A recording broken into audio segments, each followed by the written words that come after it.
চাল ডাল বাটা ছাড়া সরু চাকলি পিঠা যেমন নরম তুলতুলে হবে, মুখে দিলেই মিলিয়ে যাবে, আর তেমন হবে দুর্দান্ত স্বাদ। একবার বানিয়ে খেলে ছোট থেকে বড় বারবার রিকোয়েস্ট করবে এই পিঠে খাবার জন্য। নমস্কার বন্ধুরা, কেমন আছো সবাই? আশা করি সবাই ভালো আছো, সুস্থ আছো। এই শীতকালে গরম গরম পিঠে আমরা সবাই খেতে পছন্দ করি। তো আজকে আমি চাল ডাল ছাড়া কিভাবে সরু চাকলি পিঠে তৈরি করব সেটাই তোমাদের আজকে আমি দেখাবো। তো বন্ধুরা, পুরো ভিডিওটা দেখো। যদি ভালো লেগে থাকে অবশ্যই আমার চ্যানেলটিকে একটা সাবস্ক্রাইব করে দিও, আর ভিডিওটা বন্ধুদের মধ্যে শেয়ার করে দিও। তো চলো, সরু চাকলি পিঠে রেসিপিটা কিভাবে তৈরি করতে হবে, চলো তাহলে রেসিপিটা শুরু করছি। দেখো বন্ধুরা, সরু চাকলি পিঠা বানানোর জন্য এখানে নিয়েছি সুজি গ্রামের মাপের। এখানে নিয়েছি 200 গ্রাম সুজি। এখানে একটা বাটি মাপ করে সুজিটা নিয়েছি। জলটা কিন্তু বাটি মাপ করেই দিতে হবে। সুজিটা কিন্তু অবশ্যই মিক্সার জারে গুঁড়ো করে নিতে হবে। সুজিটা ছোট দানা বা বড় দানা হোক, অবশ্যই মিক্সার জারে গুঁড়ো করে নিতে হবে, ফাইন করে পাউডার তৈরি করে নিতে হবে। তো দেখো কত সুন্দর মিক্সার জারে গুঁড়ো করার পরে পুরো পাউডার তৈরি হয়ে গেছে। আর খুব সুন্দর হয়েছে, দেখো তোমরা দেখতেই পাচ্ছ কত সুন্দর মিহি পাউডার তৈরি হয়ে গেছে। তো এবার দেখো আমি এখানে দিয়ে দিচ্ছি বড় চামচের 3 চামচ ময়দা। তো দেখো আমি 3 চামচ ময়দা দিয়ে দিলাম, আর এখানে ওই চামচেরই দিয়ে দিচ্ছি 2 চামচ পাউডার দুধ।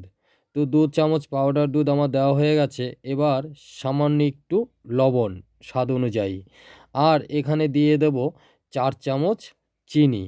তো দেখো বন্ধুরা, চিনিটা দিলে একটু মিষ্টি হয়, খেতে খুবই ভালো লাগে, অসাধারণ হয় পিঠাটা।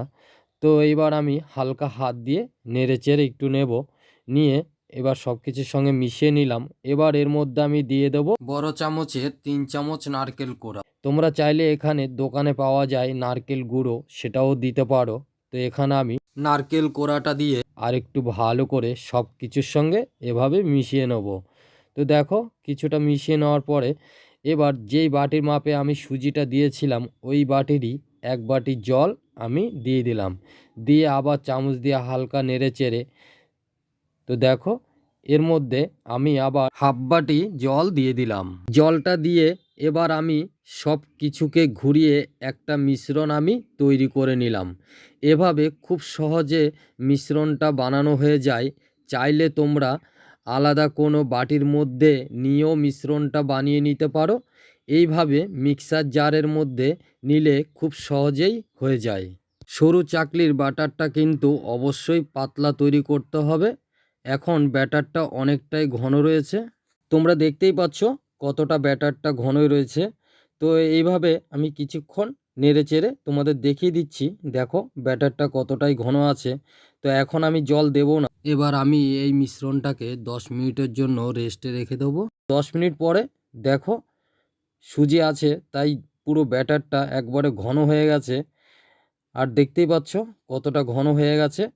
তো এখন আমি এর মধ্যে দিয়ে দেব ওই মিক্সার জারে জল, দিয়ে সেই জলটাই আমি নেড়ে চেড়ে নিয়ে নিলাম, নিয়ে এবার সামান্য সামান্য জল দেব, আর এইভাবে নেড়ে চেড়ে নেব।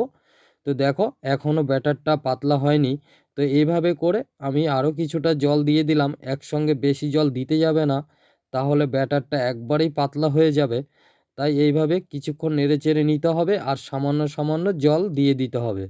তো দেখো এইভাবে আমি 2-3 বারে জল দিয়ে ব্যাটারটা পুরোপুরি রেডি করে নিলাম। আর দেখো কত সুন্দর পাতলা হয়েছে, একবারেই পাতলা করা যাবে না আর মোটা করা যাবে না। তো এখন আমার ব্যাটারটা পুরোপুরি রেডি। দেখো বন্ধুরা, এবার এখানে আমি ফ্রাইং প্যানের মধ্যে একটু তেল দিয়ে তেলটাকে ভালো করে টিস্যু পেপার দিয়ে মুছে নিচ্ছি। ফ্রাইং প্যানটাকে খুব ভালো করে গরম করে নেবার পর গ্যাসের ফ্লেমটাকে লোতে করে দেবে। তারপর একটু তেল দিয়ে তেলটাকে মুছে নেবার পর ব্যাটারটা মাঝ বরাবর দিয়ে চাড়িয়ে নিয়েছি, আর ফ্রাইং প্যানটাকে এইভাবে হাতে নিয়ে একটু ঘোরালেই ব্যাটারটা চারদিকে এইভাবে ছড়িয়ে যাবে।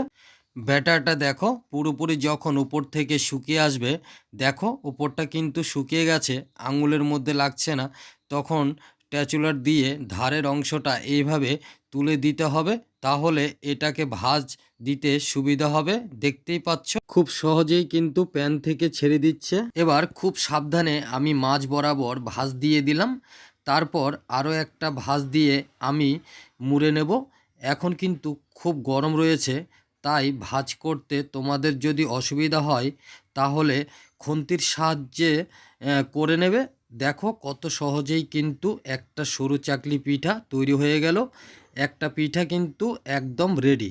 এইভাবে আমি বাকি পিঠাগুলো সবগুলো বানিয়ে নেব। কোনো রকম চাল ডাল বাটার ঝামেলা ছাড়া বাড়িতে থাকা সুজি দিয়েই কিন্তু সরু চাকলি পিঠা বানিয়ে নেওয়া যায়।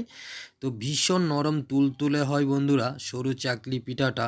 আরও কিছুটা তেল দিয়ে তেলটাকে মুছে নেওয়ার পর বেশ কিছুটা ব্যাটার দিয়ে দিয়েছি।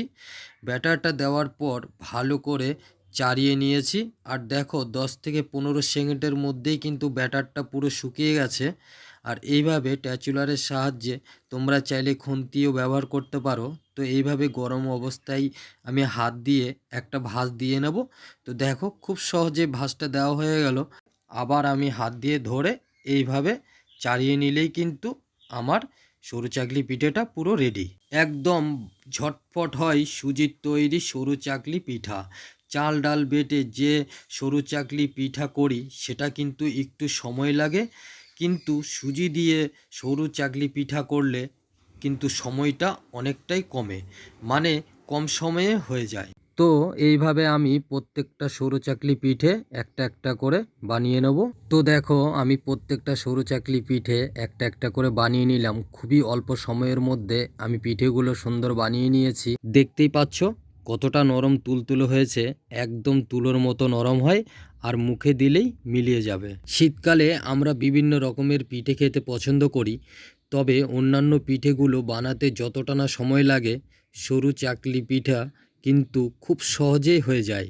আর এই পিঠাগুলো কিন্তু খেতেও খুব ভালো লাগে, আর খেজুরের গুড়ের সাথে খেতে খুবই ভালো লাগে। আমি যেভাবে দেখিয়েছি সেভাবে তোমরা বাড়িতে ট্রাই করো, খেতে খুবই ভালো লাগবে। ভিডিওটা কেমন লাগলো কমেন্ট করে জানাবে। আর যদি ভালো লেগে থাকে তাহলে অবশ্যই আমার চ্যানেলটিকে সাবস্ক্রাইব করে পাশে থাকা বেল আইকনটি অন করে দেবে।